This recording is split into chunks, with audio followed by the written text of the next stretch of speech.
اب آ جائیے ولا ضمانا علی الدلال فی الجودۃ ولا التلف فی یدہ اذا لم یفرط. ہاں مولانا. ولا ضمان علی الدلال فی الجودہ، جودہ کہتے ہیں اچھائی کو مولانا، اچھی چیز ہونا، صحیح ہے، اس کو جودہ کہیں گے. یعنی کہ اگر دلال نے سامان کو بیچا خریدنے والے کو،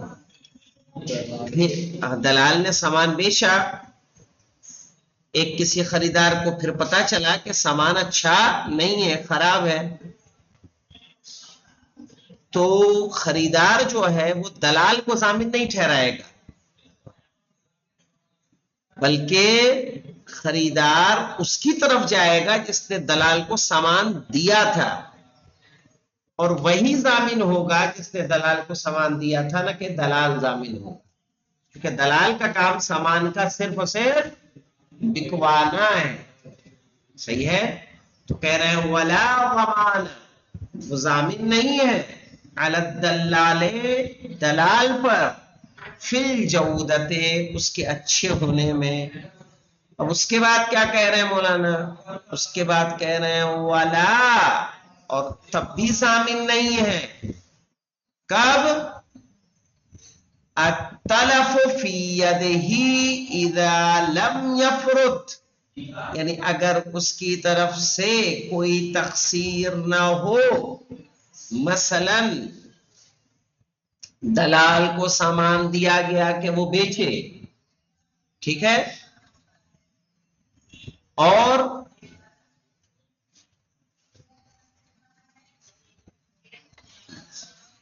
کوئی ایک آیا خریدنے کے لیے سامان کو، لیکن سامان کیا ہو گیا؟ دلال کے ہاتھ میں ہی خراب ہو گیا مثال کے طور پر، جیسے کہ چوری ہو گیا، تو پھر کون ضامن ہوگا مولانا؟ دلال ہوگا؟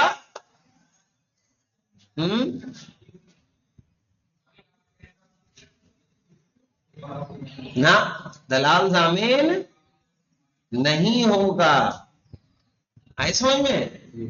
کیوں مولانا؟ شرط لگا دیں اذا لم یفرط، یعنی جب اس کی طرف سے کوئی تقصیر نہ ہو. بیچنے لے گیا لیکن چوری ہو گیا، اس کی طرف سے کوئی لاپرواہی نہیں تھی، تب بھی وہ ضامن نہیں ہے. والقول قوله فی التفریط. ہاں مولانا، کیا مطلب ہے اس کا؟ والقول قوله فی التفریط، کہ اگر مال برباد ہو جائے دلال کے ہاتھ میں، اور مال کا مالک دلال سے یہ کہے کہ تم نے کمی کی حفاظت، مال کی حفاظت میں، جس کی وجہ سے برباد ہوا، اور دلال کہے کہ میں نے کوئی کمی نہیں کی حفاظت میں، مال برباد ہوتا ہے. یعنی ایسا ہو. والقول قوله في التفریط مع الیمین وعدم البینہ. دیکھیے مولانا کیا مطلب ہے، یعنی اگر مال برباد ہو جائے، ٹھیک ہے، مال برباد ہو جائے اور مال کا مالک دلال کو کیا کرے؟ ذمہ دار ٹھہرائے کہ تم نے لاپرواہی کی جس کی وجہ سے کیا ہوا؟ مال برباد ہوا. نہیں سمجھے؟ سمجھے کہ نہیں سمجھے؟ اور دلال کہے کہ میں نے اس میں کوئی کمی نہیں کی.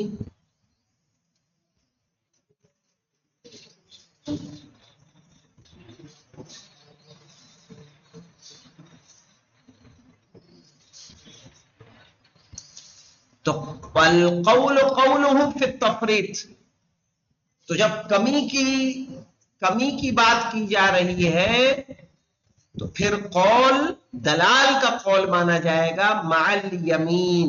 کس کے ساتھ؟ قسم کے ساتھ.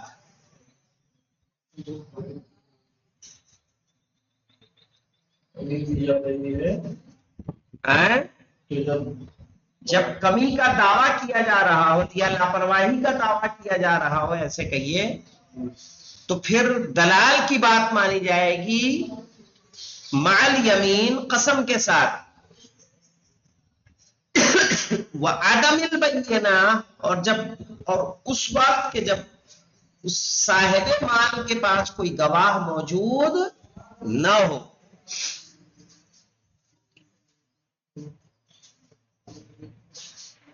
یعنی جو مال کا مالک ہے اس کے پاس کوئی گواہ موجود نہیں ہے. آئے سمجھ میں؟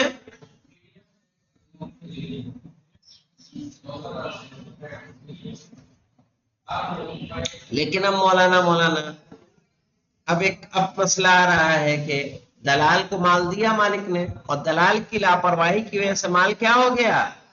برباد ہو گیا. صحیح ہے؟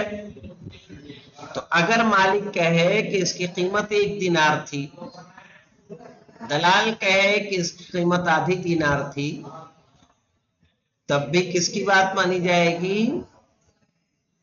دلال کی بات مانی جائے گی. وفی القیمتی، یعنی اسی طرح اگر دونوں میں اختلاف ہو جائے مولانا قیمت میں، لو ثبتت تفرید، لو ثبتت تفرید یعنی اگر لاپرواہی ثابت ہو جائے اور قیمت میں اختلاف ہو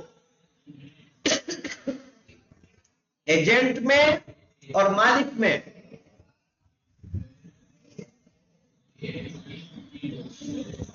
تو کہا تب بھی دلال کی بات مانی جائے گی.